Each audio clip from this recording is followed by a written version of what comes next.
श्री विवेक कुमार गुप्ता महाप्रबंधक मध्य रेल ने दिनांक 24/12/25 को नागपुर मंडल के आमला नागपुर खंड का व्यापक सर्वेक्षण निरीक्षण किया। इस निरीक्षण के दौरान परिचालन दक्षता, सुरक्षा मानकों तथा चल रहे विकास कार्यों की प्रगति की समीक्षा की गई। उन्होंने पत्रकार परिषद में जो जानकारी दी, देखिए press conference. Level crossing, bridge, turnouts, station की रनिंग, सिग्नलिंग डिपार्टमेंट के रिले रूम, उनके इंस्टॉलेशंस, OHE ओवरहेड इक्विपमेंट होते हैं, उनके TSS, डिपो, उनका वर्किंग, सेफ्टी डिपार्टमेंट, सभी department, colony, yard, ART, ARME, hospital, हमने सभी का विस्तृत निरीक्षण किया सुबह से लेकर 9 बजे से लेकर अभी 7 बजे पहुँचे हैं। पैसेंजर एंट्रीज का भी इंस्पेक्शन किया, इसमें आमला स्टेशन, पांडुना स्टेशन का विस्तार से इंस्पेक्शन किया, मुल्तई का किया, अभी नागपुर में भी थोड़ी देर देखने का मौका मिला। और सभी जो हमारे साथ हेडक्वार्टर से PHOs आए हुए हैं, उन्होंने भी कंसर्न HO अपने डिविजनल ऑफिसर से चर्चा की, सभी मुद्दों पर चर्चा की। और हेडक्वार्टर टीम अभी फिर से अभी आपसे मीटिंग के बाद फिर से रिव्यू करेंगे आज के वर्क के बारे में। By and large satisfactory.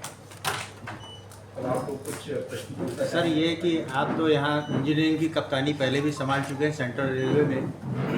State project है और नागपुर की दोनों वो स्टेशन है जो पूरे भारत के चुनिंदा स्टेशन में से इम्पोर्टेंट स्टेशन हैं। नागपुर का बहुत ही इम्पोर्टेंस है पूरे नॉर्थ, साउथ, ईस्ट, वेस्ट को जो जंक्शन पॉइंट है, 0 माइल भी आपके पास है।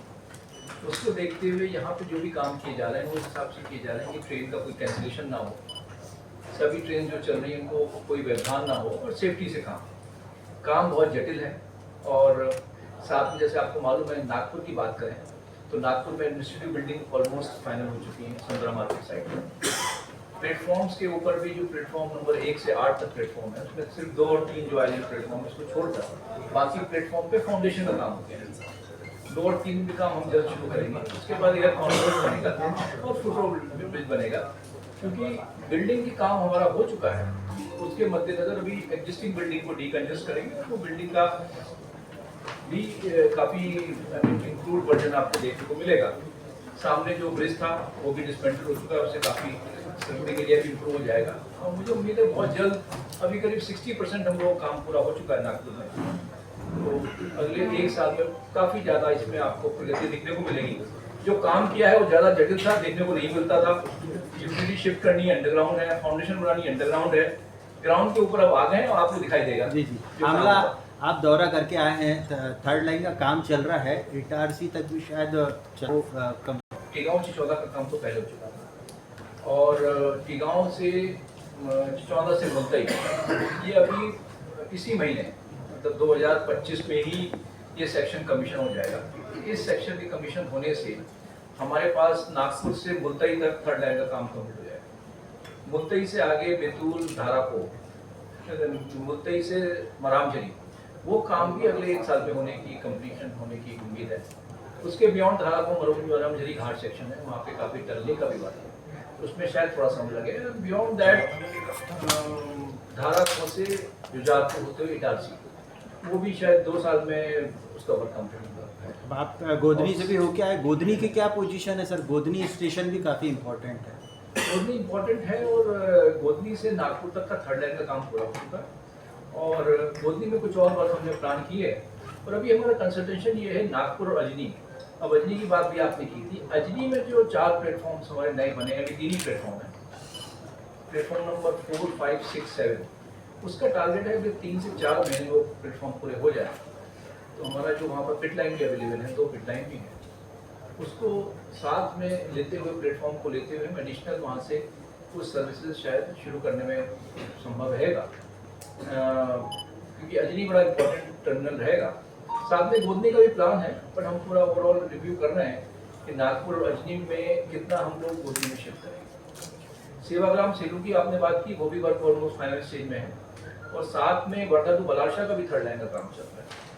वर्धा बलारशा में आज ही मांझी में भी हमारी नॉन इंटरलॉकिंग वर्किंग चल रही है और इसी साल हम लोग विवेकानंद नगर तक पहुँचे और उसके बाद बनारस पहुँचे। दोबारा से जो ब्रॉड गेज के जो station है, लेकिन over the years we have seen कि number of trains that started from Nagpur had got extended to other stations. तो उसमें दिक्कत क्या है ना, नागपुर में कोई दिक्कत है कि कहीं और कोई प्रॉब्लम है? ऐसा नहीं है, देखिए नागपुर बहुत इंपॉर्टेंट है और इम्पोर्टेंट रहेगा, कोई डाउट नहीं है। और नागपुर में सभी गाड़ियों में समुचित, जैसे नागपुर ही ऐसा स्टेशन है जहाँ से 4 वंदे भारत चलते हैं। हिंदुस्तान में कोई भी ऐसा सिटी नहीं है जहाँ से 4 वंदे भारत चलती है। मुंबई से 4 वंदे भारत नहीं चलती।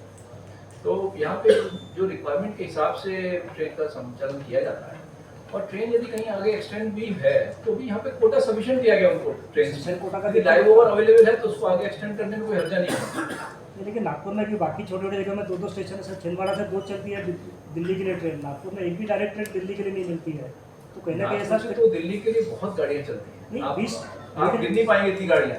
स्टेशन कोटा का इशू आता है ना, बीच में फिर से वही इशू है।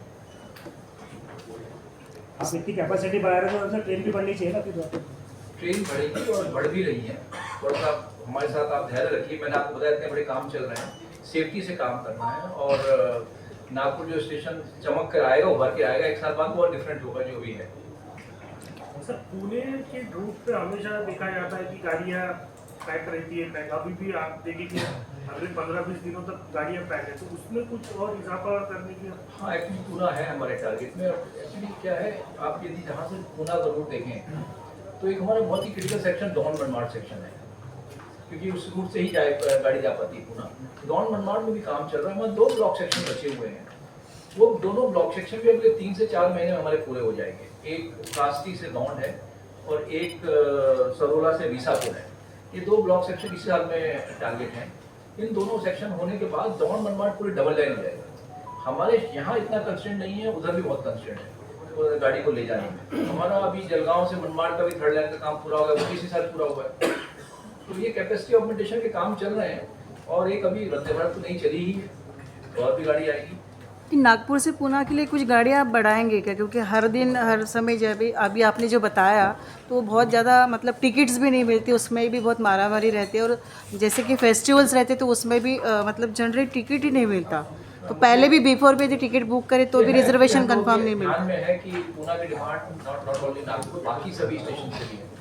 नागपुर है, सेवाग्राम है, अमरावती है, सब तरफ से नागपुर का डिमांड है और प्लानिंग की जा रही है पूना के लिए। बट पूना में भी कुछ काम का कंस्ट्रेंट है, वहाँ पे प्लेटफॉर्म का कंस्ट्रेंट है, पिट लाइन का कंस्ट्रेंट है, उसके हिसाब से चल रहा है। स्लीपर वंदे भारत से कुछ सर है क्या पूना की? जी, स्लीपर वंदे भारत की भी हमेशा डिमांड होती रहती है कि जो पूना का रूट है वहाँ स्लीपर वंदे भारत चले। और यहाँ ये जो अभी एग्जिस्टिंग है उसके टाइमिंग्स के लिए भी थोड़ा सा लोगों में स्लीपर वंदे भारत अभी इंट्रोड्यूस होने वाली है और उसके बाद फिर रूट्स के हिसाब से किया जाएगा।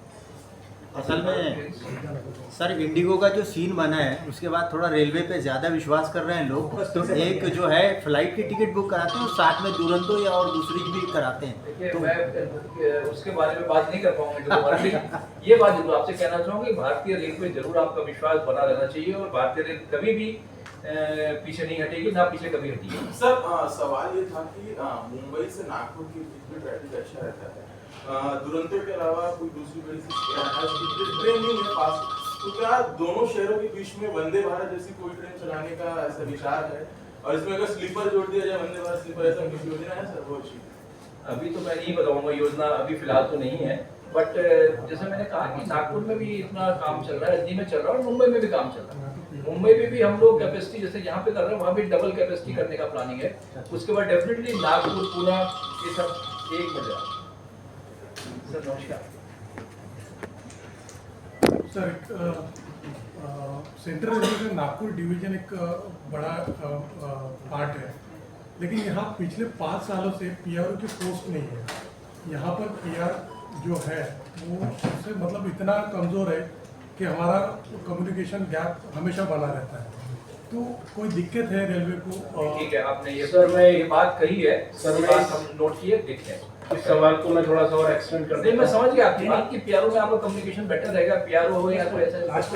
सर एक्चुअली बात ऐसी है सर कि मुंबई जोन के 4 डिवीजन विदाउट पीआरओ है। तो क्या अपने पास में ऑफिसर नहीं है कि हम डिमांड नहीं कर रहे या हमारे पर्सनल को कोई इंटरेस्ट नहीं है? रीजन क्या है सर? मैंने एक डिवीजन ऐसा है कि यहाँ पीआरआई भी नहीं है। आपने मुद्दा उठाया है, ये नोट कर लिया है मैंने। सर एक साल पहले धर्मेंद्र मीना जी ने सेम कमिटमेंट किया था। ओके, और अब ये यानी बात ऐसी हो गई है कि पर्सनल डिपार्टमेंट जीएम से बड़ा हो गया। चलिए आपने मुद्दा उठाया, मैंने नोट कर लिया। और जिन पर पीआर की इसका मतलब जिम्मेदारी सर आपको पहले बता दिया गया था। नहीं, ये यदि मुझे पता है तो मैं आपको और कुछ जवाब देता। तो जिन पर पीआर की जिम्मेदारी है सर, वो अधिकारी बहुत ज्यादा व्यस्त रहते हैं, उनसे कम्युनिकेशन हो नहीं पाता है। छोटी छोटी मैं चीजों समझ के लिए सकता हूँ, PR हम किसी important और के है, पास आपसे जाए communication की तो कोई जरूरी है। और इंटरटेन करते नहीं है। तो सर पीआरओ के बारे में थोड़ा सोचना चाहिए रेलवे ने। सर लातूर डिवीज़न वालों का भी कुछ समस्या है, वो भी कह रहे थे कि मतलब भाई उधर साइड से भी कुछ ट्रेनें जो है वहाँ से शुरू होनी चाहिए। लातूर हाँ, मराठवाड़ा लातूर उन लोगों का भी बहुत ज़्यादा न्यूज़ आते रहता है हमारे पास में। इशू है और काफी सालों से डिमांडेड भी है नागपुर से लेकर नॉर्थ इंडिया के लिए, स्पेशल लाइक प्रयागराज जैसे स्टेशन के लिए या अयोध्या के लिए कोई सीधी ट्रेन नहीं है अपने यहाँ से। और जो शेड्यूल वगैरह के लिए शुरू हुई है वो काफी सक्सेसफुल रही है अपने यहाँ से। तो ऐसा कोई प्रोजेक्ट कभी अपन प्रपोज करेंगे बोर्ड को? करते हैं। एक्चुअली ट्रैफिक का सर्वे का वर्क हमारा कंटिन्यूस चलता रहता है और डिमांड के हिसाब से और पाथ के हिसाब से और अवेलेबिलिटी के हिसाब से ट्रेन ऑन डिमांड पहले इंट्रोड्यूस करते हैं। जैसे अभी ट्रेन ऑन डिमांड कई जगह पे कई डेस्टिनेशन में चलती है और यदि ट्रेन ऑन डिमांड में टीओडी जिसको बोलते हैं, टीओडी में यदि ऑक्यूपेंसी अच्छी होती है और स्थिर होती है तो उसको धीरे धीरे करके हम लोग परमानेंट डेस्टिनेशन में कन्वर्ट कर देते हैं। तो वो एक्सपेरिमेंट तौर पे जैसे अभी बताया है कि ऑलरेडी पूना के 6 टीओडी चलते हैं ट्रेन ऑन डिमांड। तो इस तरह के डेस्टिनेशन जब आ जाते हैं नज़र में और उसके ऊपर हम लोग एक्सपेरिमेंट करने में परमानेंट करते हैं। तो जो आपने बताया है नॉर्थ साइड से वो भी विचार करें। सर एक ट्रेन मैनेजर की जो पोस्ट होती है वो लगातार कम होती जा रही है। 2024 में 300 नागपुर मंडल में 302 या 301 थी और अभी वो 318 तक पहुंच गई है। तो उसके लिए कुछ ट्रेन मैनेजर, हाँ गार्ड सर ये हमारा क्रू का रिक्वायरमेंट है या स्टाफ का जो रिक्वायरमेंट वो रेगुलरली हम लोग असेस करते हैं और जो हमारा रिक्रूटमेंट का प्रोसेस आपको पता है आरआरबी के थ्रू होता है, रेलवे रिक्रूटमेंट बोर्ड के थ्रू इंडेंट जाते हैं, वहाँ पे रिक्रूटमेंट का प्रोसेस चलता रहता है। अभी हाल में ही करीब 1000 लोगों को रिक्रूट किया गया डिफरेंट कैटेगरीज। तो उसके आप निश्चिंत रहे, हम लोग समय समय पे रिक्वायरमेंट के हिसाब से इंडेंट प्लेस करते हैं और एग्जाम के थ्रू लोगों को रिक्रूट भी करते हैं। सर पूर्व उधर तो चाहे चंद्रपुर हो, गढ़चिरौली हो, वाटसा तक तो स्टेशन पहुंच रहा है, गढ़चिरौली पहुंच रहे चंद्रपुर, उसको लेकर कोई योजना है क्या पुणे और मुंबई से डायरेक्ट ट्रेन कनेक्टिविटी वहां देने के लिए? क्योंकि डिमांड बहुत दिनों से है सर। एक हिस्सा ऐसा है जो रेलवे यातायात से छूता है उस तरफ पूरी तरह। ऐसा जैसे मैंने अभी भी इसी पहले भी उस प्रश्न का वही उत्तर दिया कि ट्रेन ऑन डिमांड से हम लोग डिमांड असेस करते हैं। पहले मार्केट सर्वे के हिसाब से आता है और फिर ट्रेन ऑन डिमांड रन करते हैं। उसमें अच्छी ऑक्यूपेंसी होती है तो ट्रेन को नियमित किया जाता है। तो इसी तरह आपका जो कहीं किसी भी इलाके का है तो ट्रेन ऑन डिमांड पहले चलाएंगे, उसके बाद नियमित करेंगे।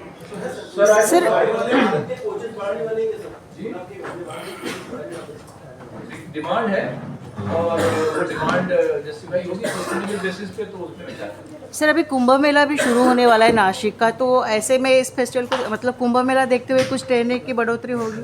कुंभ मेले के लिए बहुत ही विशेष हम लोगों ने पूरा डिटेल प्लान किया है जो जुलाई 2027 में होने वाला है वहाँ पे नासिक में और उसके आसपास के स्टेशन को लेते हुए पूरा डिटेल प्लानिंग की गई है। करीब 1500 करोड़ रुपए के हम लोगों ने वर्क सैंक्शन किए उसके मेला के लिए। पैसेंजर से रिलेटेड होल्डिंग एरिया बनेंगे, फुट ओवर ब्रिज बनेंगे, नए प्लेटफॉर्म बनेंगे और विशेष गाड़ियां चलाने का भी प्रावधान किया जाएगा। स्पेशल ट्रेन सभी डायरेक्शन में, मुंबई की तरफ नासिक से, उसके बाद नॉर्थ की तरफ नागपुर की तरफ, सभी डायरेक्शन में ट्रेन का प्रबंध किया जाएगा। सर रेलवे ने 1500 करोड़ तक किया स्पेशल नासिक कुंभ के लिए। नासिक कुंभ सर बिलासपुर नागपुर की जो वंदे भारत जनरली हम लोग कोई भी ट्रेन ना तो विड्रॉ करते हैं क्योंकि हमारा ऊपर सोशल रिस्पॉन्सिबिलिटी भी है। आमदनी का साधन तो रेलवे कभी रहा नहीं है और एक ट्रेन इंट्रोड्यूस की गई है, ये ऑक्यूपेंसी कम है और यदि ऑक्यूपेंसी सस्टेन बेसिस पे कम रहेगी तो फिर हम उसमें कोच को कम करना या ट्रेन को कैंसिल करना या डाइवर्ट करने का प्लान करना। ये डाउन को बाईपास करने का कुछ प्लान है क्या सर? बीच में चीफ मिनिस्टर साहब भी बोल रहे थे कि डाउन स्टेशन नहीं लगेगा जाते समय तो उससे किलोमीटर बचे नहीं करते। ऑलरेडी कॉर्ड लाइन दौड़ में जो मैंने बताया कास्टी दौड़ का काम चल रहा है और वो दौड़ बाईपास नहीं हो रहा है, उसमें दौड़ का दूसरा प्लेटफॉर्म बन रहा है पर नॉर्थ में रिवर्सल जो होता था वो बचा है।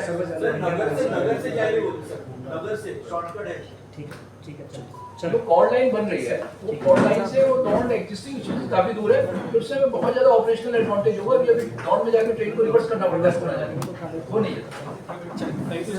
Thank you.